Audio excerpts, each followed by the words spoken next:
ভয়ঙ্কর একটা ঘটনা দেখেন, ডাস্টার দিয়ে পিটিয়ে একবারে রক্তাক্ত করে দিলেন। দেখেন নির্যাতনের অবস্থাটা দেখেন।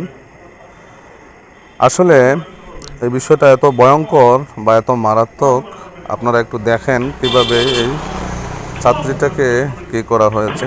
এই ভিডিওটা তৈরি করার বেশ কিছু উদ্দেশ্য আছে, যে জন্য আপনাদেরকে বলি ইসলামী শিক্ষার কোনো বিকল্প নাই। দেখেন একটা ছাত্রীর গায়ে কীভাবে হাত দিলেন এবং প্রকাশ্য ডাস্টার দিয়ে পিটিয়ে একেবারেই রক্তাক্ত করে দিলেন। ঘটনাটা সুনামগঞ্জে। এটা যদি কোনো মাদ্রাসায় হতো অথবা কোনো মহিলা মাদ্রাসায় হতো তাহলে এতক্ষণে কিন্তু দালাল মিডিয়াগুলো তোলপাড় করে ছাড়তো বাংলাদেশটাকে। আচ্ছা, ছাত্রীরা কিন্তু স্কুলে যাওয়ার পরে অথবা স্টুডেন্ট যারা আছে স্কুল মাদ্রাসা যাওয়ার পরে কিন্তু দুষ্টামি করে, এটা একেবারেই স্বাভাবিক, আমরাও করেছি। কিন্তু এইভাবে পিটানোটা আসলে উচিত হলো কি না একটু জানাবেন। সবার কিন্তু এই যে রিয়াকশন দেখেন, এই যে উনি পকেট থেকে টিস্যু বের করে রক্ত মুছে দিচ্ছেন, মানে ডাস্টার দিয়ে এত জোরে আঘাত করেছেন। তারপরে দ্বিতীয়ত ওই মেয়েটার গার্ড ধরে ওই যে টেবিলের উপরে ধাক্কা দিয়েছেন। মানে কত বড় অমানুষ হলে এরকম কাজ করতে পারে। যদিও ওনাকে এই শব্দটা বলা আমার ঠিক হয়নি, কিন্তু এই লোকটা যদি ছাত্রছাত্রীর উপরে তাদের রাগ নিয়ন্ত্রণ করতে না পারে, এদের বাড়িতে কি অবস্থা, এরা পরিবারের সাথে কি করে একটু আমাদেরকে জানাবেন। এই শিক্ষকরাই কিন্তু আবার বেতন বাড়ানোর জন্য সরকারি বেতন খায় এবং নানা অনিয়ম করে।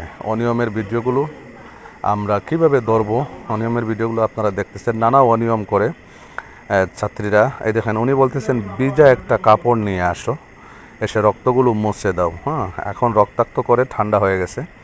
এরা কিন্তু বিগত 17 বছরে এরা এতই সুবিধাভোগী ছিল।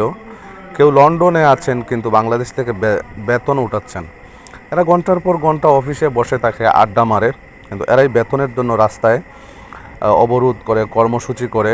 এই মুহূর্তে দেশের ক্লান্তি লগ্নে প্রাথমিক শিক্ষক থেকে নিয়ে মাধ্যমিক শিক্ষক আপনারা দেখেছেন, মুরগি খাইতে পারে না, গরু খাইতে পারে না, পাঙ্গাস খায়, ফার্মের মুরগি খায়, নানান ধরনের অভিযোগ। আপনাদের কাছে একটা প্রশ্ন, এখন পর্যন্ত যে ইসলামী দ্বীনি শিক্ষা প্রতিষ্ঠানগুলো চলে অথবা ইমাম সাহেবরা কে কোন জায়গায় কয়দিন রাস্তায় দাঁড়িয়ে অবরোধ করেছে? এটা খুবই লজ্জাজনক এবং খুবই দুঃখজনক। একজন শিক্ষিত মানুষ এরকম একটা কাজ করতে পারলো। পরের রিয়াকশনটা যেটা হওয়ার দরকার ছিল, এই মেয়েটাকে তাড়াতাড়ি হসপিটাল অথবা ডাক্তারের কাছে নেওয়ার প্রয়োজন ছিল, কিন্তু নেওয়া হয়নি। মেয়েটার রক্ত টিস্যু দিয়ে মুছে তারপরে উনি বসে পড়লেন। স্যারের নাম কি? আচ্ছা, এরপরে পরের বক্তব্যটা, এই মেয়েটার বক্তব্য